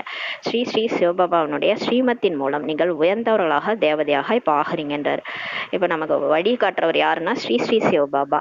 அவருடைய ஸ்ரீமத் மூலமா நம்ம ஸ்ரீ ஆகிறோம். இப்ப சாதாரணமா மனுஷனா இருக்கும், நம்மள ஒரு பைசாக்கு யாராவது மதிக்கிறாங்களா? மதிக்க மாட்டாங்க. நம்ம வீட்டுல இருக்கிற குழந்தைங்க கூட நம்ம பேச்சை கேட்காது. ஏன்னா நமக்கு மரியாதை இல்லை ஆத்மாவுக்கு. ஏன்னா மனிதன் ஆயிடுச்சு ஆத்மா. ஆத்மா சாதாரண மனுஷன் ஆயிடுச்சு, அதனால மரியாதையே கிடையாது. இப்ப நீங்க ஸ்ரீயா ஆகணும், உயர்ந்தவர்களா ஆகணும்னா ஸ்ரீமத் படி நடந்தீங்கன்னா ஆட்டோமேட்டிக்கா உயர்ந்தவர்களா தேவதைகளா ஆகிறீங்கன்றாரு. உயர்ந்ததிலும் உயர்ந்த தந்தை உங்களை உயர்ந்தவர்களாக இப்ப மாற்றுகின்றார். நீங்கள் உயர்ந்தவர்களாக ஆகி கொண்டிருக்கிறீங்க. இப்ப நம்ம பழையபடி ஆயிட்டு இருக்கோம். போன கல்பத்துல நடந்த மாதிரி ஏணியில ஏறிட்டு இருக்கிறோம். இப்ப ஏணியில ஏறி உயர்ந்தவர்களா மாறிட்டு இருக்கிறோம்.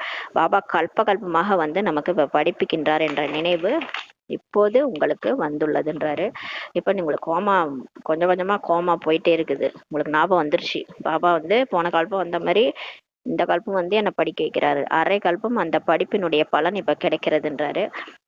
இப்ப நம்ம படிக்கிறது 2500 வருஷனுக்கு அந்த வருஷத்துக்கு அந்த பலன் கிடைக்குது. சிருஷ்டி சக்கரம் எப்படி சுற்றுகிறது என்ற ஞானத்தின் அவசியம் இருப்பதில்லை. கல்பமாக ஒரே முறை வந்து இந்த சிருஷ்டி சக்கரம் எப்படி சுற்றுகிறது என்று பாபா தான் சொல்றாரு. உங்களுடைய வேலை படிக்கிறது. பாபா சொல்றாரு உங்களோட வேலை என்னன்னா படிக்கணும் மற்றும் தூய்மை ஆவதாகும். ஸ்ரீமத் படி நடந்து தூய்மை ஆவது, படிக்கணும், தூய்மை ஆகணும், யோகத்தில் இருக்க வேண்டும், பாபாவை நினைக்கணும். பாபாவினுடையவர்களாக ஆகிவிட்டு பிறகு தூய்மையாக ஆகவில்லை என்றால் 100 மடங்கு தண்டனை கிடைக்கும். பிகே ஆயிட்டு நம்ம தூய்மை ஆகலைன்னா 100% தண்டனை கிடைக்கும். பெயர் கூட கெட்டு விடுகிறது இல்லையா? இல்லை நீ பிகேவா இருந்துன்னு இப்படி செய்றீங்களா அப்படின்னு கேட்பாங்க. பிகேவை நம்ம ஒரு பிகேன்னு சொல்லிட்டு நம்ம வெளியில போயிட்டு சில விஷயங்கள் செய்யறோம், நம்மளை பார்த்து பிகேவோட பேர் கெட்டு போயிடும். அதாவது பிரம்மகுமாரிகள் இயக்கத்தினோட பேரை கெட்டு போயிடும். அதனால சொல்றாரு நீங்க பிகே ஆயிட்டு தப்பு பண்ணீங்கன்னா 100 மடங்கு தண்டனை கிடைக்கும். பெயர் கூட கெட்டு விடுகிறது. சத்குருவை நிந்தனை செய்பவர்கள் உயர்ந்த பதவி அடைய முடியாது என்று பாடப்பட்டுள்ளது. இப்ப நம்ம தப்பு பண்ணா யார் பேர் ரிப்பேர் ஆகுதுன்னா சிவனுடைய பேர் தான் ரிப்பேர் ஆகுது. அவர் சத்குரு இல்லையா? அவரை நம்ம பேரை ரிப்பேர் பண்றதுனால உயர்ந்த பதவி அடைய முடியாது என்று பாடப்பட்டுள்ளது. இவர் யார் என்று மனிதர்களுக்கு தெரியவில்லை. ஆனா மனுஷங்க இங்க வந்து பாடம் எடுக்கிறது யாருன்னே தெரியல. கடவுள் தான் பாடம் எடுத்துக்கிறாருன்னு யாருக்குமே தெரியல. சத்தியமான தந்தை தான் சத்குரு, சத்தியமான ஆசிரியராக இருப்பார் அல்லவா? அவர்தான் உங்களுக்கு இப்ப படிப்பிக்கின்றார். உண்மையான சத்குருவும் அவரேதான் ஆவார். எப்படி பாபா ஞான கடலாக இருக்கிறாரோ அது போல நீங்களும் கூட ஞான கடல் அல்லவான்றாரு. பாபா முழு ஞானத்தையும் கொடுத்துட்டார். இப்ப நமக்கு பாபா எல்லாத்தையும் சொல்லிட்டாரு இல்லையா? இங்க வந்து நம்ம ஞானத்தை தான் எடுத்துட்டோம். பாபா அவர்கிட்ட என்னென்ன ஞானம் இருக்கோ எல்லாத்தையும் நமக்கு கொடுத்துட்டாரு. யார் எந்த அளவுக்கு கல்பத்திற்கு முன்பு தாரணை செய்தார்களோ அவ்வளவுதான் செய்வார்கள்ன்றாரு. நம்ம வந்து எல்லாரும் ஒரே மாதிரியே தாரணை பண்றாங்கன்னா இல்ல, அது ஏதோ வரிசை கிரமம்ன்றாரு. அதனாலதான் வந்து எல்லாராலையும் ஒரே மாதிரியே நடந்துக்கவும் முடியல, ஸ்ரீமத் படி நடக்கவும் முடியல. முரளியும் புரிய மாட்டுது சிலருக்கு, சிலருக்கு புரியுது, சிலருக்கு புரிய மாட்டுது. இதெல்லாம் வரிசை கிரமம், யார் தாரணை பண்ணாங்களோ அவங்க தான் பண்ணுவாங்கன்றாரு. முயற்சி செய்ய வேண்டும்.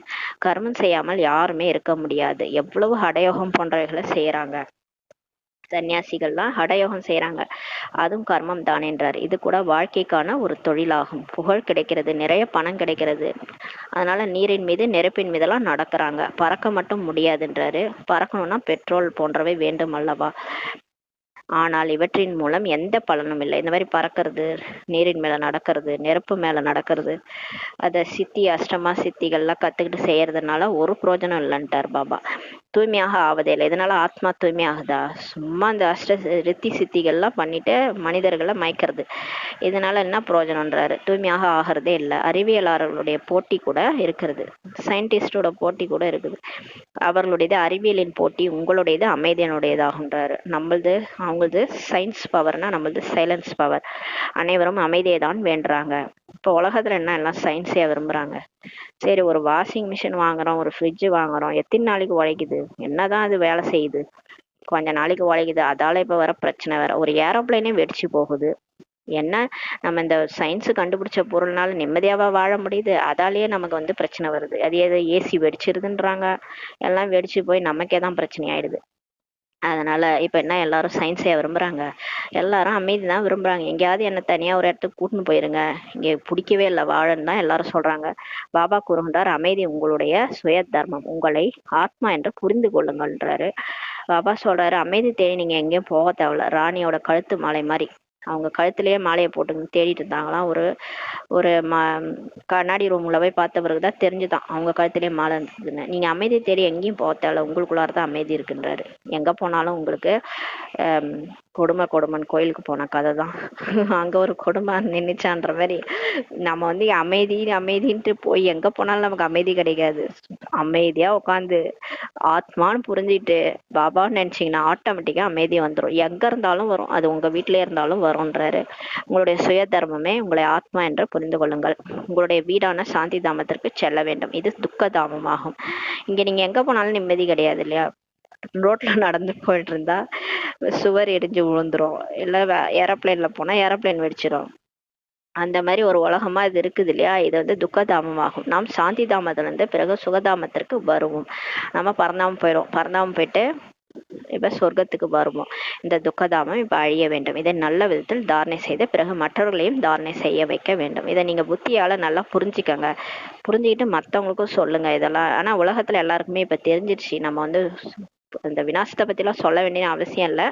ஆனா எப்படி இதுல இருந்து தப்பிக்கணும், எப்படி நம்மள ஆத்மான்னு புரிஞ்சுக்கிட்டு சோல் கான்சியஸ்ல எப்படி வரணும், அதுக்கு ஆத்மா பயிற்சி என்ன செய்யணும், நம்மள ஃபர்ஸ்ட் நம்ம எப்படி ரிலாக்ஸ் பண்ணிக்கணும், கூட இருக்கிறவங்களோட எப்படி நம்ம அமைதியா வாழறது, இதெல்லாம் வந்து நீங்க சொல்லி கொடுங்க. மெடிடேஷன் கத்து கொடுங்க.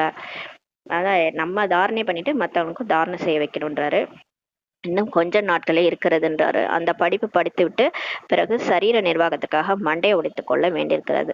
இப்ப நம்ம வந்து டாக்டர் இன்ஜினியர்லாம் படிக்கிறாங்க, அதுக்கப்புறம் வேலைக்கு போகணும், எல்லாத்துக்கும் மண்டையை உடச்சிக்கிறாங்கன்றார். அதிர்ஷ்டமுடைய குழந்தைகள் நாம் எந்த படிப்பை படிக்க வேண்டும் என்று உடனே நிர்ணயம் செய்து விடுவார்கள்.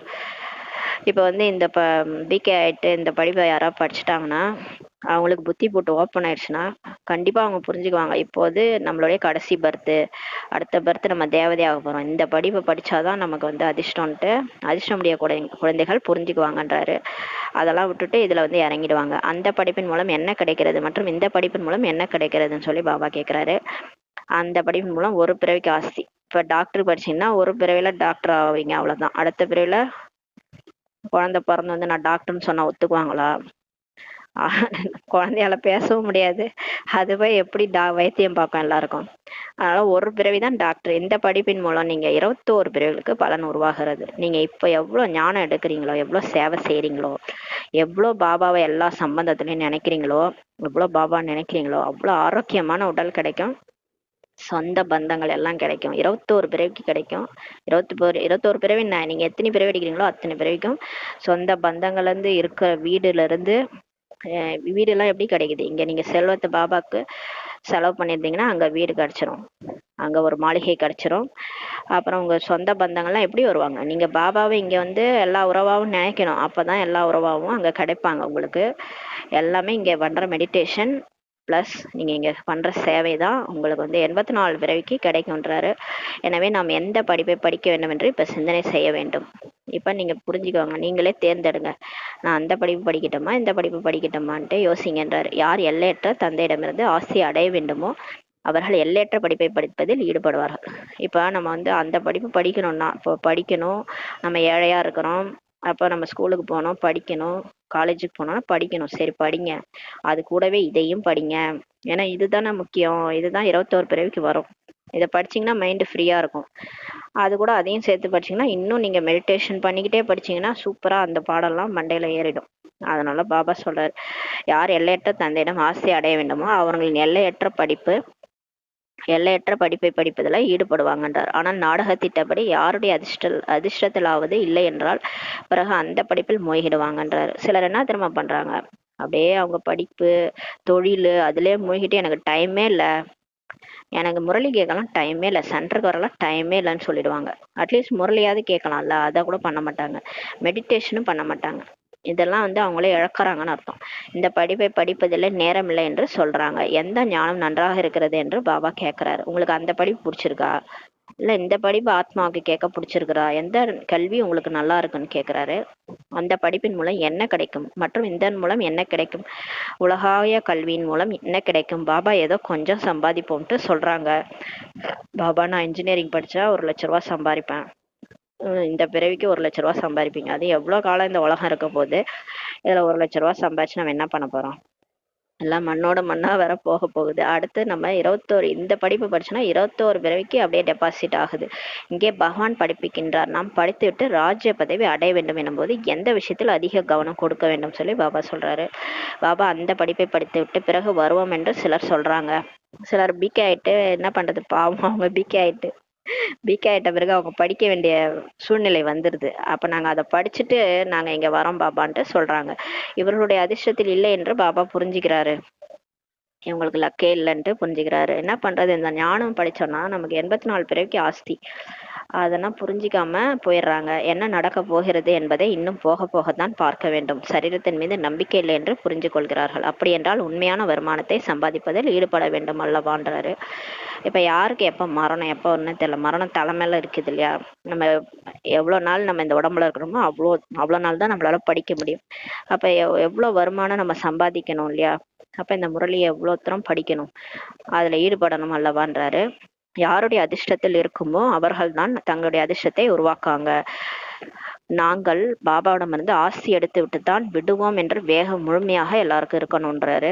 எல்லையற்ற தந்தை நமக்கு ராஜ்யத்தை கொடுக்கின்றார் என்றால் ஏன் இந்த ஒரு கடைசி பிறவி நாம் தூய்மையாக கூடாதுன்னு சொல்லி பாபா கேட்கிறாரு. இவ்வளவு குழந்தைகள் தூய்மையாக இருக்கிறாங்க. பாபா சொல்றார் பாருங்க, 196 கண்ட்ரீஸ்ல இந்த சென்டர் ஓப்பன் பண்ணியிருக்கிறாங்க. எவ்வளோ என்னுடைய குழந்தைகள் உலகம் ஃபுல்லா இருக்கிறாங்க. எல்லாரும் இந்த படிப்பை படிச்சு தூய்மையா இருக்கிறாங்க. பொய்யா சொல்றேன் அப்படின்னு கேட்கிறாரு. பாபா சொல்றாரு, நான் சத்தியமானவர் சிவன், சத்தியத்தை தானே சொல்லுவேன், உண்மை தானே சொல்வேன், நான் என்ன பொய்யா சொல்றேன் அப்படின்றாரு. அனைவரும் முயற்சி செய்து கொண்டிருக்கிறாங்க, எல்லாருமே முயற்சி பண்ணிட்டு இருக்கிறாங்க, நான் என்ன பொய்யா சொல்றேன், போய் பாருங்க பாருங்க, இதே நேரம் இந்த நேரம் இதே டைம்ல எத்தனை கண்ட்ரீஸ்ல இதே முறையிலேயே படிச்சுட்டு இருப்பாங்க. உலகம் ஃபுல்லா இந்த இயக்கம் இருக்குது, படித்து கொண்டிருக்கிறார்கள், இருந்தாலும் நம்புவதில்லை. ஆனா நிறைய பேருக்கு டவுட் இன்னுமே, இது உண்மைதானா, இது கடவுள் தான் பேசுறாரா, அவங்களுக்கு டவுட், இன்னும் சந்தேகம் இன்னும் போகல புத்தியில இருந்து, அதனால நம்புறது இல்லைன்றாரு. எப்போது பழைய உலகத்தை புதிதாக்க வேண்டுமோ அப்போதுதான் பாபாவே வருகின்றார். பழைய உலகத்தின் அழிவு முன்னால் நிற்கிறது, இது மிக தெளிவாக இருக்கிறது. நேரமும் அதே நேரம் தான். போன கல்பத்துல நடந்தது தான் இந்த கல்பம் நடந்துட்டு இருக்கு. அநேக தர்மங்களும் இருக்கின்றன. சத்தியுகத்தில் ஒரு தர்மம் தான் இருந்தது. சொர்க்கத்துல ஒரே ஒரு ஆதிசநாதன தேவதா தர்மம், தேவதைகளின் தர்மம் தான் இருந்தது. இது கூட உங்களுடைய புத்தியில் தான் இருக்கிறது. உங்களில் கூட சிலர் இன்னும் கூட நம்பிக்கை மெதுவாக ஏற்படுத்தி கொண்டே இருக்கிறாங்க. பிகே பாருங்களேன், பிகே ஆயிட்டு கூட நிறைய பேருக்கு நம்பிக்கையே இல்லை, நிச்சய புத்தியே இல்லை, மெதுவாக இப்பதான் ஏற்படுத்தி கொண்டே இருக்கிறாங்களாம். அட நம்பிக்கை கொள்வதற்கு நேரமாகுமா என்ன சொல்றாரு. சரீரத்தின் மீது கூட எதுவும் நம்பிக்கை இருக்கிறதா என்ன, சரி, இந்த முரளியை நீங்க நம்ப மாட்டீங்க, நான் தான் சொல்றேன்ட்டு உங்க உங்க உடல் மேல உங்களுக்கு நம்பிக்கை இருக்குதா? நீங்க எப்ப இந்த உடலை விட்டு போக போறீங்கன்னு உங்களுக்கு நம்பிக்கை இருக்குதா அப்படின்னு கேக்குறாரு. உடலே நம்பிக்கை இல்லாத உடலை வச்சுக்கிட்டு இதுல வேற நம்பிக்கை வேற உங்களுக்கு வர மாட்டுது அப்படின்னு கேக்குறாரு. வாய்ப்பை கொஞ்சமும் இழந்து விடக்கூடாது. எவ்வளவு நாள் நம்ம சரீரத்துல இருக்க போறோமோ தெரியல, அது மரணம் வந்து நிச்சயம். இப்ப நம்ம உலகத்திலே பாக்குறோம், கண்டிப்பா எல்லாருக்கும் மரணம் நிச்சயம். மரணம் வர்றதுக்கு முன்னாடி நம்ம ஏன் நம்மளுடைய பாக்கியத்தை எடுத்துக்கூடாது, பாபாட்ட இருந்து படிப்பு எடுத்துக்கூடாது, வாய்ப்பை கொஞ்சம் இழந்து விடக்கூடாதுன்றாரு. யாருடைய அதிர்ஷ்டத்திலாவது இல்லை என்றால் கொஞ்சம் கூட புத்தியில வர்றது இல்லைன்றாரு. நல்லது. இனிமேல இனிமையான காணாமல் போய் கண்டெடுக்கப்பட்ட செல்ல குழந்தைகளுக்கு தாயும் தந்தையுமான பாப் தாதாவின் அன்பு நினைவுகளும் காலை வணக்கமும். ஆன்மீக குழந்தைகளுக்கு ஆன்மீக தாய் தந்தையின் நமஸ்காரம். நாம் ஆன்மீக குழந்தைகள் ஆன்மீக தாய் தந்தைக்கு நமஸ்காரம். தாரணைக்கான முக்கிய சாரம். ஃபர்ஸ்ட் பாயிண்ட், உண்மையான வருமானத்தை சம்பாதித்து 21 பிரிவுகளுக்கு உங்களுடைய அதிர்ஷ்டத்தை உருவாக்கி கொள்ள வேண்டும். சரீரத்தின் மீது எந்த நம்பிக்கையும் இல்லை, ஆகையினால் சிறிதளவும் கூட வாய்ப்பை நழுவ விடக்கூடாதுன்றாரு. 2வது பாயிண்ட், பற்றற்றவர்களாக ஆகி தங்களுடைய அனைத்தையும் ருத்ர ஞான இங்கியத்தில் சுவாகா செய்ய வேண்டும். தங்களை அர்ப்பணித்து ஒரு பொறுப்பாளராகி பராமரிக்க வேண்டும். பொறுப்பாளராகி பராமரிக்கணுன்றாரு சென்டரை. சாக்கார பிரம்மா தந்தையை பின்பற்ற வேணும். எப்படி பிரம்மா பாபா இருந்தாரோ அவரை ஃபாலோ பண்ணுங்க, அப்பதான் நீங்க லட்சுமி நாராயணா ஆக முடியும். இல்லைன்னா ஏதோ ஒரு சாதாரண பதவி தான் அடையவும்.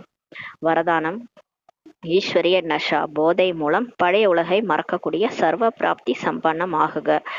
இப்ப ஈஸ்வரிய போதை தான் டெய்லி கொடுக்குறாரு. டெய்லி ஒரு இந்த முரளியே அதே ஒரு ஒரு கப்பு சாராய போதை மாதிரி இருக்குது. அவங்களாம் அந்த சாராயத்தை குடிக்கிறாங்க, நமக்கு வந்து இது டெய்லியுமே இந்த 4 பேஜ் முரளி போதை தான் ஏத்துது இல்லையா? இந்த ஈஸ்வரிய போதை மூலமா பழைய உலகையே மறக்கக்கூடிய, பழைய உலகத்தையே மறந்துருங்கன்றாரு. அவர் என்ன சொல்றாரோ அதை மட்டும் கேளுங்க, அந்த போதையிலே இருங்க. அந்த மாதிரி ஒரு பழைய உலகையே மறக்கக்கூடிய சர்வ பிராப்தி சம்பன்னம் ஆகுகன்ற வரதானம் கொடுக்குறாரு. எப்படி அந்த நஷா போதை அனைத்தையும் மறக்க வைக்கிறதோ அது போல இந்த ஈஸ்வரிய நஷா துக்கங்களின் உலகை சகஜமாகவே மறக்க செய்யும். அதாவது இந்த ரோட்ல இந்த இந்த சாராயம்லாம் குடிச்சிட்டு நடந்து போவாங்க பாருங்களா, அவங்க வந்து நடு ரோட்ல கூட நடந்து போவாங்க. எதிர லாரி வந்தா கூட அவங்களுக்கு கவலை இருக்காது.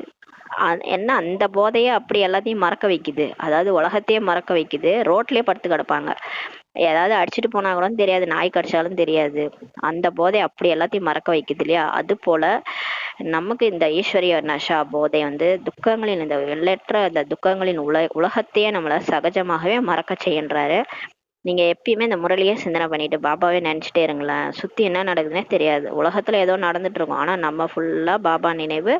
இந்த எதிர்கால உலகம், புது உலகம், அப்புறம் நம்ம முரளியினுடைய நஷா, இப்படியே போயிட்டு இருக்கோம். அந்த நஷாவிலோ அதிக நஷ்டம் ஏற்பட்டு விடுகிறது. அந்த போதையில நஷ்டம் ஏற்படுது. நிறைய குடிக்க குடிக்க என்ன ஆகும்னா லிவர் போயிடும், ஃபர்ஸ்ட் அவுட் ஆயிடும், அப்புறம் ஒரு ஒரு ஒரு ஒரு உறுப்பா அவுட் ஆயிடும், அவ்வளவுதான், இறந்து போயிடுவாங்க இல்லையா? அதிகம் அருந்துவதால் அழிந்து போகிறாங்க. அங்க அந்த போதை சாராய குடிச்சு குடிச்சு அழிஞ்சு போயிடுறாங்க. என்னைக்கா இருந்தாலும் சாவு.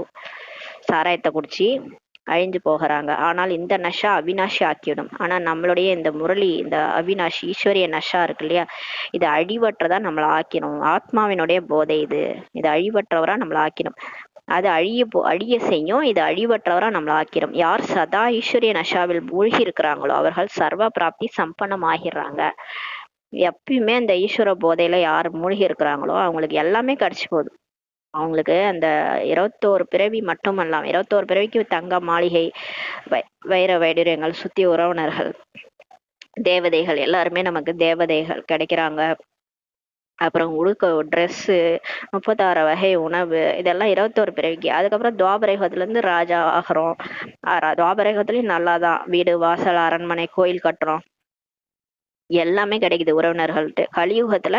கலியுகத்துலயும் நம்ம வந்து நல்ல இடத்துல பிறப்பெடுப்போம், பணக்கார வீட்டுல பிறப்போம். அங்கேயும் நம்ம கூட இருக்கிறவங்க நல்லவங்களா கிடைப்பாங்க, கணவன் மனைவி குழந்தைகள் எல்லாருமே இருப்பாங்க. கடைசி பிறவி வரைக்கும் நமக்கு எல்லாமே கிடைக்கும். எப்பன்னா நம்ம இப்போ இந்த பர்த்ல சதா ஈஸ்வரிய நஷாவில் மூழ்கி இருக்கும்போது தான் சர்வ பிராப்தி சம்பன்னம் ஆகிடுறாங்க அப்படின்னு சொல்றாரு. ஒரு பாபா தவிர வேற யாருமே இல்லை. இந்த நினைவு மூலம் சமர்த்தி சக்தி உங்களுக்கு வந்துடும்ன்றார். நீங்க எல்லாத்தையும் மறந்து, உலகத்தையே மறந்து, எனக்கு ஒரு பாபா தவிர வேற யாருமே இல்லை, நான் ஆத்துமா, தனியா வந்தா தனியா தான் போகணும், என் கூட கடவுளே இருக்கிறாரு, அவர் தான் ஈஸ்வரன், நற்றுணையாவது நமச்சிவாயவே. அவரு புள்ளியா இருக்கிறாரு, நானும் புள்ளியா இருக்கிறேன். இப்படி நினைச்சீங்கன்னா ஒரு பாபா தவிர வேற யாருமே இல்லைன்ற நினைவு மூலம் சக்தி உங்களுக்கு வந்துருன்றாரு. சிவசக்தி ஆயிடுவீங்க, சக்தி ஃபுல்லா நிறைஞ்சிருன்றாரு. ஸ்லோகன்: ஒருவர் மற்றவரை காப்பி அடிப்பதற்கு பதிலாக பாபாவை காப்பி அடிங்கள். பாபா சொல்றாரு, ஒருத்தவங்க நான் சிஸ்டரை ஃபாலோ பண்றேன், பிரதரை ஃபாலோ பண்றேன், கூட இருக்கிறவங்கள ஃபாலோ பண்றேன், அவங்கள ஃபாலோ பண்றேன்ட்டு யாரையும் மத்தவங்கள காப்பி அடிக்காதீங்க. பிரம்மா பாபாவை காப்பி அடிங்க. அவர் தான் கரெக்டா போயிருக்காரு இல்லையா? அவரு ஃபர்ஸ்ட் மார்க் எடுத்தவரை பார்த்து காப்பி அடிங்க. எதுக்கு இந்த மார்க்கே என்ன எடுக்க போறாங்கன்னே தெரியல நம்ம கூட இருக்கிறவங்க எல்லாம், அவங்கள போய் எதுக்கு காப்பி அடிச்சுன்னுக்குறீங்க? ஃபர்ஸ்ட் மார்க் எடுத்தாரு அவர் தான் கண்டிப்பா கிருஷ்ணராக போறாரு, அவரை காப்பி அடிங்கன்னு சொல்றாரு. அவ்யக்த சமிஞை: ஆன்மீக நிலையில் இருக்கும் பயிற்சி செய்க, உள்முகமாகுக. உள்முக நோக்கில் இருப்பவர்கள் தான் ஒவ்வொரு ஞான ரத்தினத்தின் ஆழத்தில் போக முடியும். யார் வெளியே பார்க்காம தன்னைத்தான் பார்த்துட்டு இருக்கிறாங்களோ, முழு நாளும் ஆத்மா ஸ்திதியில இருந்து பாபா நினைவுல யார் இருக்கிறாங்களோ, நான் என்னுடைய நெற்றி பூர்வம் ஒரு குகை, அதுல நான் உட்கார்ந்துருக்கிற ஆத்மா, என்னுடைய ஒவ்வொரு நடத்தையும் நான் கண்காணிச்சிட்டு இருக்கிறேன், ஸ்ரீமத் படி நடக்கிறேன், அப்படி சதா உள்முக நோக்கில இருந்து தன்னைத்தானே செக் பண்ணிட்டு யாருக்கும் துக்கம் கொடுக்காம பாபா நினைவுல இருந்துட்டு சுகம் மட்டுமே கொடுக்குற யார் இருக்கிறாங்களோ அவங்க எப்பயுமே ஒவ்வொரு முரளி பாயிண்ட்ஸோட ஆழத்துல போயிட்டு இருப்பாங்க, போக முடியுன்றாரு அவங்களால. பாபா இது சொல்லியிருக்காரு. ஏன் சொல்லியிருக்கிறாரு? இது என்ன ரகசியம், இது என்ன ஆக போகுது, எல்லாமே அவங்களுக்கு தெரியும். திரிகால தரிசியாகி எல்லாத்தையுமே தெரிஞ்சுக்குவாங்க. ஞானத்தின் ஒவ்வொரு பாயிண்டின் ரகசியம் என்ன மற்றும் எந்த சமயம் எந்த விதி மூலம் அதனை காரியத்தில் அல்லது சேவையில் ஈடுபடுத்த முடியும் கொண்டு எல்லாத்தையும் தெரிஞ்சு வச்சுக்குவாங்கன்றாரு. உள்முக நோக்கில் இருக்கிறவங்களால தான் அது செய்ய முடியுன்றாரு. ஒவ்வொரு பாயிண்ட்டும் இப்ப நீங்க படிக்கிறீங்களே, இந்த முரளி சாதாரண விஷயமே கிடையாது. நீங்க சாதாரணமா எடுத்துட்டீங்கன்னா நீங்க இழக்கிறீங்கன்னு அர்த்தம். ஒரு பாயிண்ட் அதை சிந்தனை பண்ணீங்கன்னா அதுல அவ்வளோ ரகசியம் இருக்குதுன்றாங்க பாபா சொல்றாரு. மற்றும் எந்த சமயம் எந்த விதி மூலம் அதனை காரியத்துல நம்ம பயன்படுத்துறது. இப்ப பாபா சொல்ற ஒரு வாக்கியம் இருக்குன்னா அந்த வாக்கியத்தை நம்ம வாழ்க்கையில எந்த டைம்ல எந்த விதியில நம்ம அதை பயன்படுத்தணும், அப்புறம் இல்ல சேவையில அதை ஈடுபடுத்தணும். இவ்விதமாக அதை பற்றி சிந்தனை செய்து அந்த ரகசியத்தின் ரசனையில் சென்று விடுங்கள் சொல்றாரு. உள்முக நோக்குல இருந்து ஒரு பாயிண்டையும் சிந்தனை பண்ணி அந்த ரகசியத்தினுடைய ரசனையில போயிருங்க. அப்ப வெளி உலகமே மறந்து போயிடும். இந்த இதுலயே நம்ம போயிட்டு இருப்போம். அப்போது நஷாவே உங்களால அனுபவம் செய்யும். அப்பதான் உங்களுக்கு போதை ஏறுன்றாரு. போதை ஏறி உங்களால அந்த ரசனை எல்லாத்தையும், அந்த முரளி பாயிண்டோடைய ரசனையும் அந்த நஷாவையும் உங்களால அனுபவம் செய்ய முடியும்னு சொல்லி பாபா சொல்றாங்க. ஓம் சாந்தி. நன்றி பாபா, நன்றி ராமா.